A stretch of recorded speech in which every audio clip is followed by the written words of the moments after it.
The government of Nicaragua questioned Argentina's position regarding the illegal retention of a Venezuelan airplane and its crew in that country. Human rights advocates in Colombia denounced that at least 300 farmers were displaced in Cauca due to the constant violence in southwest of the country. Also, Syria meets with Lebanon to discuss ways of enhancing the cooperation for returning the displaced Syrians to their homeland in a safe and facilitated way.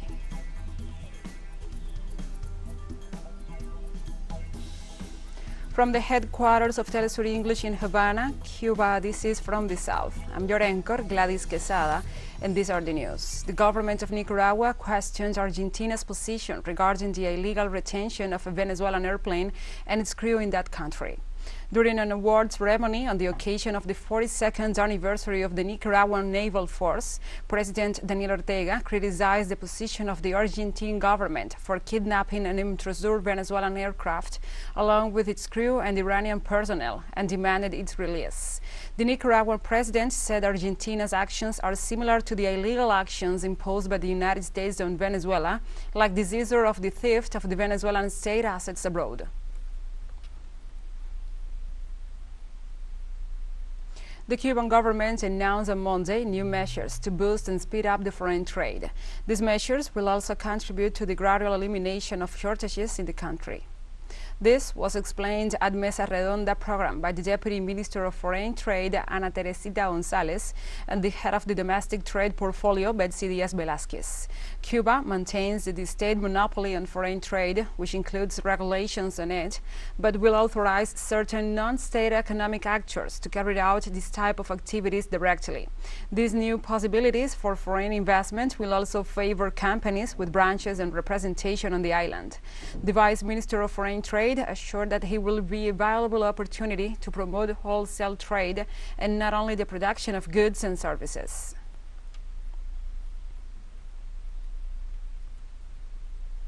Cuba's Deputy Minister of Foreign Trade, Ana Teresita González, has announced a number of measures to promote the development of businesses to boost wholesale trade through the foreign investment. To know that foreign investment until now has been basically dedicated to producing goods and services, and today we're actually proposing the creation of foreign investment entities to commercialize in the wholesale market. Betsy Díaz, Cuba's Minister of Domestic Trade, has announced that the decision to expand the reach of foreign investment aims to increase the presence of goods in Cuban pesos. From the area of foreign investment, marking key studies that allow us to bring what is attractive to the Cuban population. Therefore, the trade sector also needs foreign investment, and it is an opportunity that at this moment, based on the decisions adopted, we see and hope that it will have the immediate result that the population expects and that the measure will have an effect in increasing the offer, first in freely convertible currency and then in Cuban pesos. And starting today, presidential candidates in Brazil will have free commercial airtime on all of the open TV and radio stations, proportionate to the number of seats in the Congress held by the parties that make up their coalition. Today is day one of Brazil's official 2022 presidential election campaign season. Now, for the past few months, all of the major candidates have been going to rallies and talking about what they would do if they were elected president. That period was called the pre-campaign season. They were only able to speak in the name of the party coalitions that are backing their candidacy. Starting today, presidential candidates will have free commercial airtime on all of the open-air TV networks and all of the open radio stations in the country, proportionate to the number of seats in Congress held by the parties that make up their coalitions. Former President Luiz Inácio Lula da Silva is expected to have over 2 minutes of free airtime. President Bolsonaro will have less because he left his party after he took office, but he's been basing his candidacy and his campaign mainly on individual targeting of specific groups using big data technology on the social media networks. He's targeting evangelical Christians with a kind of good versus evil narrative, which places Lula in the position of the devil. He's using borderline QAnon type rhetoric and conspiracy theories that would be illegal on official free commercial airtime. So as the campaign starts off, The most recent poll by IPEC, which was an in-person poll conducted in 130 cities across the country, puts Lula 12 points in the lead, with Jair Bolsonaro in second at 32 points. The third place candidate, Ciro Gomez, has 6 points. Fourth place candidate, Michel Tebet, is polling at 2 points. And there's another 4 candidates in the 0 to 1 point range. So if the election were held tomorrow, Lula would win in the first round. But this doesn't mean that the contest is over. There's still 47 days to go until the elections, and it's going to be one of the most brutal and complicated presidential campaigns in Brazilian history. We'll take a short break now. Join us again after this.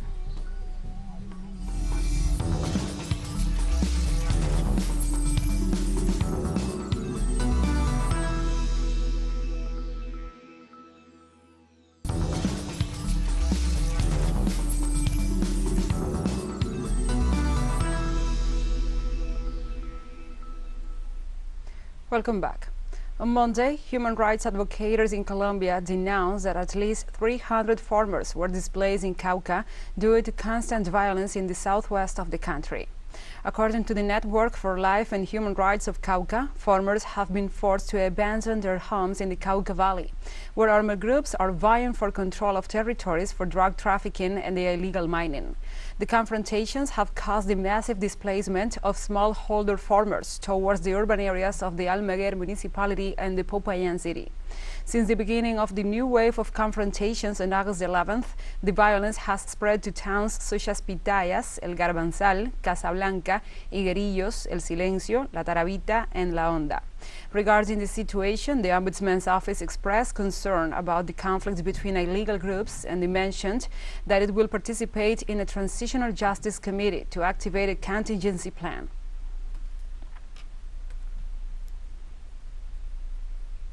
This Monday, Colombia reported the 63rd massacre in just 33 weeks of the year 2022. 3 people were killed and 2 others were wounded. This occurred in the municipality of El Toro at Valle del Cauca, southwest of the country. The killings took place in the afternoon, in the middle of the regional celebration known as El Carnaval del Toro. According to witnesses, several armed men arrived at La Barra and without mediating words began to shoot. The mayor of the municipality, Juan Carlos Escudero, assured that authorities are investigating the incident and that in the next few hours an extraordinary security council will be held. Colonel Eber Giovanni Gomez, commander of the police department of Valle del Cauca, provided relevant elements about the facts and the current condition of the injured.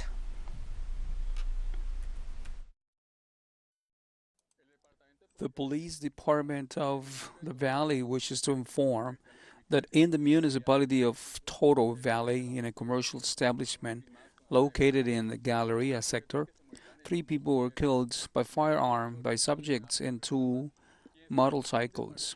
3 other people turned out to be injured as part of this same incident and were transferred to a hospital with no danger to their lives. A special group of identification and intelligence was appointed together with the Attorney General's office to capture perpetrators of this unfortunate event, and a reward of 30 million pesos was offered for information that will allow the identification and capture of these criminals. 1 year after the earthquake that left thousands of people dead and displaced in southern Haiti, 26,000 displaced citizens have been able to return to their permanent homes. United Nations and the World Food Programme have made it possible for them to return to better conditions. United Nations, however, recalls that the earthquake destroyed 130,000 homes, so there is still a long way to go. The $600 million committed by the international community will help rebuild the 3 departments affected by the earthquake, which left more than 2,200 people dead and almost 13,000 injured. The United Nations office in Port-au-Prince, the Haitian capital, acknowledges that the situation in the country is very serious, especially in the midst of the wave of violence shaking the country.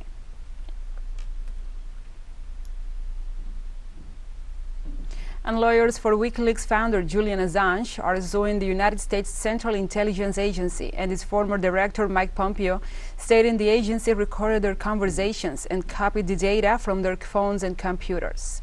The lawsuit, filed in a New York District Court by attorneys Margaret Ranner and Deborah Harbeck, along with journalists Charles Glass and John Gotts, affirmed that the CIA violated their U.S. constitutional protections for confidential discussions with Assange, who is Australian. It also stated that the intelligence agency worked with a security firm contracted by the Ecuadorian embassy in London, where Assange was living at the time, to spy on him, his lawyers, journalists, and others he met.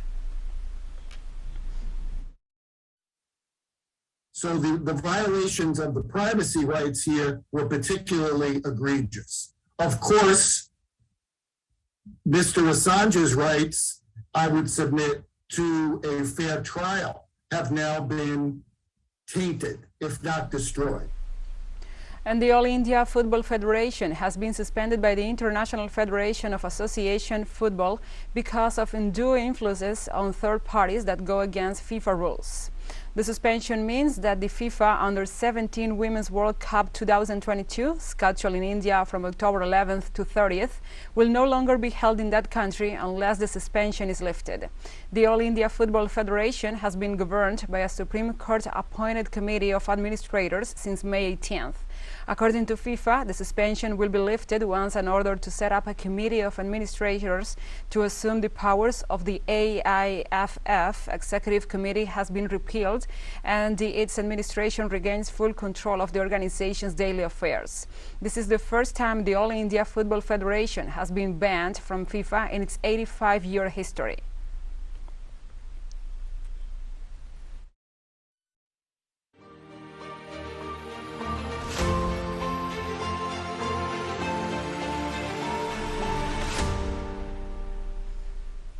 Now we move on to other topics. Russian President Vladimir Putin accused the United States and the West of turning the people of Ukraine into cannon fodder because they need conflicts to preserve their hegemony. Addressing a security conference attended by military officials from Africa, Asia, and Latin America, the Russian head of state reaffirmed the need to carry out a special military operation in Ukraine in response to Washington turning the country into an anti-Russia defensive wall. Vladimir Putin also added that for the same purpose, Western powers closed their eyes to the spread of the neo-Nazi ideology, to the mass murders in Donbass, and they facilitate Kiev with weapons. The Russian president denounced that in order to preserve its domination, the U.S. and its allies interfere in the internal affairs of sovereign states, organize provocations, coups, and civil wars.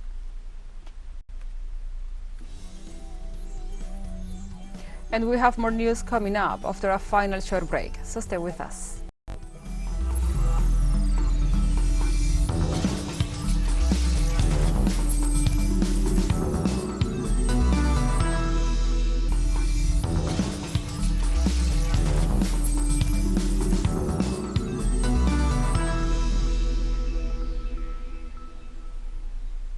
Welcome back. Syrian Interior Minister Mohammed al-Rahmoun met with Lebanon's caretaker Minister of the Displaced, Hizam Zarrah al-Din, to discuss means of enhancing the cooperation for returning the displaced Syrians to their homeland in a safe and facilitated way.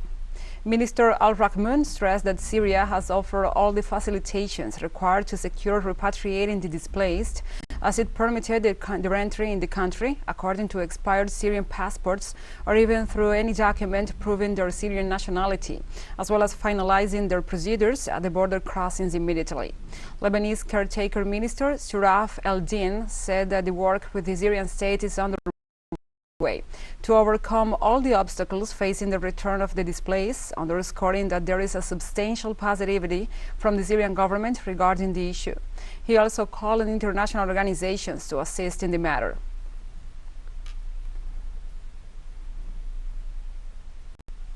The European Union's ambassador to West Bank and Gaza, Sven Kuhn von Borsdorf, signed a €97 million aid agreement with the director of the United Nations Relief and Works Agency in the region, Tom White, following the latest escalation of violence with Israel.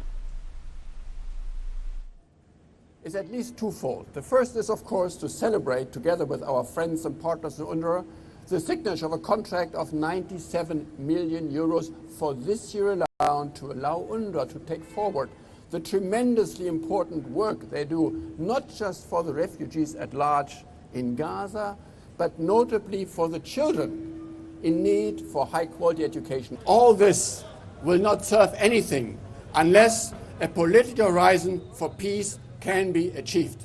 كل هذا لن يغير أو لن يخدم أي شيء إلا إذا ما تم التوصل إلى اتفاق.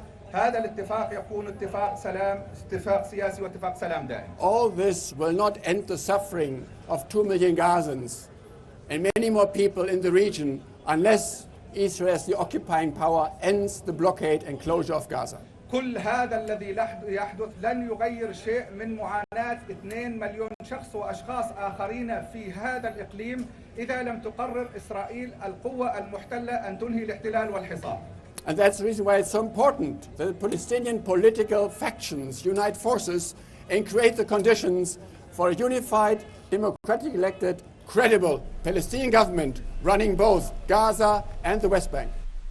TeleSUR English continues to grow. Its signal now reaches Europe. You can order it from your cable dealer or tune it yourself. These parameters that you see on the screen are in place since July 1st. Quite soon, further changes will be implemented for the signals in the Middle East and Africa. Now, more than ever, the world connects to us, and our stories are heard in other farther away nations. This news multi-platform will continue providing truthful content to oppose the hegemonic media's narrative and our faithfulness to our audience. So we have come to the end of this news brief. But remember, you can find these and many other stories on our website at telesurenglish.net. And also, if you feel so inclined, please join us on social media for all the latest news. We are on Facebook, Twitter, Instagram, and Telegram.